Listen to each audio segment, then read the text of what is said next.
Okay guys, Empuraan എന്ന് പറഞ്ഞ cinema ഇറങ്ങാൻ തുടങ്ങിയപ്പം, അതായത് എമ്പുരാന്റെ റിലീസ് ഡേറ്റ് പറഞ്ഞപ്പം മുതലാണ് അണ്ണന്മാർക്ക് കടി തുടങ്ങിയത്. പറയുന്ന മറ്റാരെയും പറ്റിയല്ല, പ്രൊഡ്യൂസേഴ്സ് അസോസിയേഷൻ, എസ്പെഷ്യലി പറയുന്നത് കീർത്തി സുരേഷിന്റെ അച്ഛനുണ്ടല്ലോ, അങ്ങയുടെ പേരൊന്നും എനിക്ക് അറിയത്തില്ല. എനിക്ക് പേഴ്സണലി കൂടുതൽ ഇതുള്ളതായിട്ട് അങ്ങേർക്കുള്ളതായിട്ട് എനിക്ക് തോന്നി. കാരണം മറ്റൊന്നും കൊണ്ടല്ല, കഴിവില്ലാത്തവന്മാർ പടമെടുത്ത് പൊട്ടിപ്പോകുന്നത് ഒരു തെറ്റല്ല.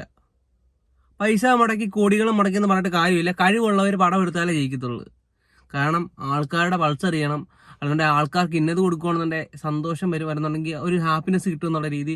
അല്ലാതെ ഏത് കൂറപ്പടം എടുത്ത് പൈസ മുടക്കി നിങ്ങളൊരു 100 കോടി മുടക്കി പടം ചെയ്താലും ജയിക്കത്തില്ല, പൊട്ടിപ്പോവും. അതായത് ഓഡിയൻസിനെയും പ്രൊഡ്യൂസേഴ്സിനെയും ഒന്നും കുറ്റം പറഞ്ഞിട്ട് കാര്യമില്ല. നല്ല ഡയറക്ടർമാരും നല്ല പ്രൊഡ്യൂസർമാരും കഥ കേട്ട് പൃഥ്വിരാജിനെ പോലെ നല്ല രീതിയിൽ ഡയറക്റ്റ് ചെയ്യാൻ മലയാളത്തിൽ ഒരാളുണ്ടോ എന്ന് ചോദിക്കണമെന്നുണ്ടെങ്കിൽ എൻ്റെ അറിവിലില്ല. എൻ്റെ പേഴ്സണൽ പോയിന്റ് ഓഫ് വ്യൂ ഞാൻ പറയണമെന്നുണ്ടെങ്കിൽ പൃഥ്വിരാജിന്റെ പടങ്ങളെല്ലാം നൈസായിട്ട് എനിക്ക് കേട്ട് തോന്നിയിരിക്കുന്നത്. മോഹൻലാലിനെ പറ്റി ആരും അങ്ങോട്ടും ഇങ്ങോട്ടും പറഞ്ഞിട്ട് കാര്യമൊന്നുമില്ല. പുള്ളിക്കാരനാണ് മലയാളത്തിന്റെ ബെഞ്ച് മാർക്ക്. അതിന് മണ്ടയ്ക്കോട്ട് വേറെ ആരുണ്ടെന്ന് ഞാൻ വിശ്വസിക്കുന്നില്ല. അവർ രണ്ടുപേരും കൂടെ നല്ലൊരു പടം ചെയ്തപ്പം മനസ്സിലായി ഈ പടം സക്സസ് ആവും. മിനിമം ഒരു 250 കോടിയെങ്കിലും അടിക്കുമായിരിക്കും. അതുകൊണ്ട് അതുപോലെ ഇൻവെസ്റ്റ്മെന്റ് കോടി അടിക്കുന്നില്ലാത്ത അത് പോട്ടെ, നല്ല പടമായിരിക്കും എന്ന് മനസ്സിലായപ്പം അണ്ണന്മാർക്ക് കടിമൂത്ത് പല പല കാര്യങ്ങൾ ചെയ്യാൻ തുടങ്ങി.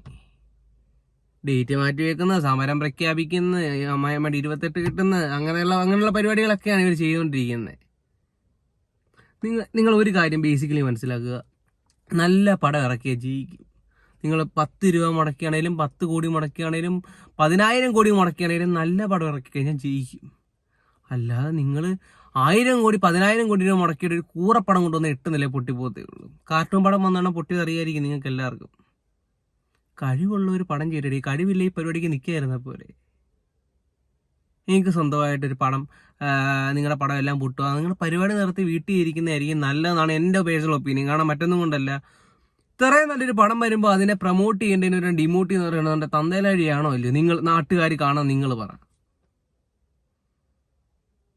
നിങ്ങളാണെന്നുണ്ടെങ്കിൽ നിങ്ങളുടെ പോയിന്റ് ഓഫ് വ്യൂ. എനിക്ക് അങ്ങനെ തോന്നിയത്, ഒരാൾ നല്ല രീതിയിൽ അങ്ങേര് സ്ട്രഗിൾ ചെയ്ത് അങ്ങയുടെ എഫേർട്ട് മൊത്തം ഇട്ടൊരു പടം ചെയ്യാൻ നേരത്ത് അങ്ങനെ ഡിമോട്ട് അങ്ങനെ പ്രൊമോട്ട് ചെയ്യണ്ട, അങ്ങേർക്ക് ഉപദ്രവമില്ലാത്ത കാര്യം ചെയ്തുകൂടെ? അല്ല, ഈ ഡിമോട്ടേഷനിലെ പ്രൊമോഷനായിട്ടാണ് എൻഡ് ഓഫ് ദി ഡേ വരുന്നത്. അത് വേറെ സത്യം. പൃഥ്വിരാജ് എന്ന് പറയുന്ന നടനാണെന്നുണ്ടെങ്കിലും ഡയറക്ടർ ആണെന്നുണ്ടെങ്കിലും വേറെ ലെവലാട്ടെ എനിക്ക് വ്യക്തിയായിട്ട് തോന്നിയിരിക്കുന്നത്. മോഹൻലാലിന്റെ കാര്യം എന്നെ 20 കിഡ്സ് എനിക്കറിയത്തില്ല, 90 കിഡ്സിനോടൊക്കെ ചോദിക്കുകയാണെന്നുണ്ടെങ്കിൽ ഈ പുള്ളിക്കാരനെക്കാളും വലുതായിട്ട് മോഹൻലാലും മമ്മൂട്ടിയും, അത് മോഹൻലാലും പിന്നെ മമ്മൂട്ടി എന്നുള്ള രീതിയിലാണ് ആ ഒരു സെറ്റപ്പാണ് ഏറ്റവും കൂടുതൽ ഞാൻ വിശ്വസിക്കുന്ന വ്യക്തിപരമായിട്ട്. അത്രയും നല്ല ആളിനെ കൊണ്ട് ലൂസിഫർ സക്സസ് ആയതിനു ശേഷമാണ് എമ്പുരാൻ വരുന്നത്. എമ്പുരാന്റെ തേർഡ് പാർട്ടും കാണുമെന്ന് പറയുന്നത്. ഇഷ്ടം പോലെ നല്ല രീതിയിൽ പൈസ ഇൻവെസ്റ്റ് ചെയ്ത് നല്ലോണമൊക്കെ ചെയ്യുന്നൊരു പടം, അതിനെ നശിപ്പിക്കാൻ കുറേ നാറികൾ, എന്തു പറയാനല്ലേ. പിന്നെ അതുപോലെ പുതിയ നിയമം, നടന്മാരൊന്നും പ്രൊഡ്യൂസ് ചെയ്യാൻ പറ്റത്തില്ല. എന്താ റിസർവ് ബാങ്ക് അങ്ങനെയുള്ള നിയമം ഇറക്കിയിരുന്നത്. നോട്ട് കൊടുക്കുമ്പം നിങ്ങൾ ഈ നോട്ട് ഇന്നതിന് മാത്രമേ ഉപയോഗിക്കുള്ളൂ, അങ്ങനെയുള്ള നിയമം വല്ലതും ഉണ്ടോ?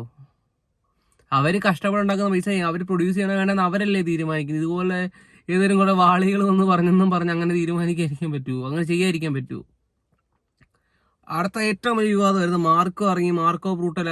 ഈ മാർക്കോയ്ക്ക് മുന്നേ ഇഷ്ടംപോലെ പടങ്ങളൊക്കെ ഉണ്ട്, ഈ കന്നഡയിലും പല ഭാഷകളിലും ഒക്കെ. രക്തമൊക്കെ ഇങ്ങനെ കഴുത്തൊക്കെ പച്ചയ്ക്ക് കടിച്ചു കീറുന്നൊക്കെ പടങ്ങളൊക്കെ ഉണ്ട്.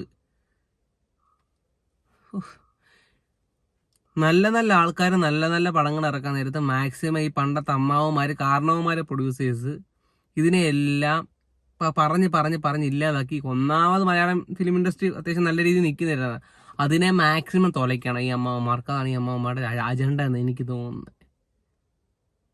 നല്ല രീതിക്ക് നടന്നുകൊണ്ടിരിക്കുന്ന ഒരു സിനിമ അല്ലെന്നുണ്ടെങ്കിൽ ഒരു സിനിമയായിട്ട് ബന്ധപ്പെട്ട കാര്യം, അതൊന്നും ഒരു ഇൻഡസ്ട്രി അതിനെ തകർക്കുന്ന പരിപാടിയാണ് ഇവർ കാണിച്ചുകൊണ്ടിരിക്കുന്നത്. അത് നല്ലൊരു സാധനം കിട്ടുന്ന, നിങ്ങൾ ചിന്തിച്ച് നോക്കുക, നല്ലൊരു സാധനം കിട്ടുന്ന കടയിൽ നിങ്ങൾ പോവുമോ? അതോ കണ്ട അലവലാതി ആക്രി ഉക്കരി സാധനങ്ങൾ കിട്ടുന്ന കടയിൽ നിങ്ങൾ പോവുമോ?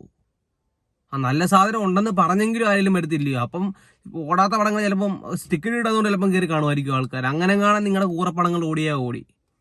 ആ പടങ്ങളൊക്കെ നല്ല എമ്പുരാനെ പോലെ പടങ്ങളൊക്കെ ഇറങ്ങിക്കൂടെ? അതൊക്കെ ഇറങ്ങിക്കഴിഞ്ഞാൽ ടിക്കറ്റ് ഇടാത്തവർ ചിലപ്പോൾ നിങ്ങളുടെ പടത്തിന് വരുമായിരിക്കും. അങ്ങനെ നിങ്ങൾക്ക് സമാധാനിക്കാം.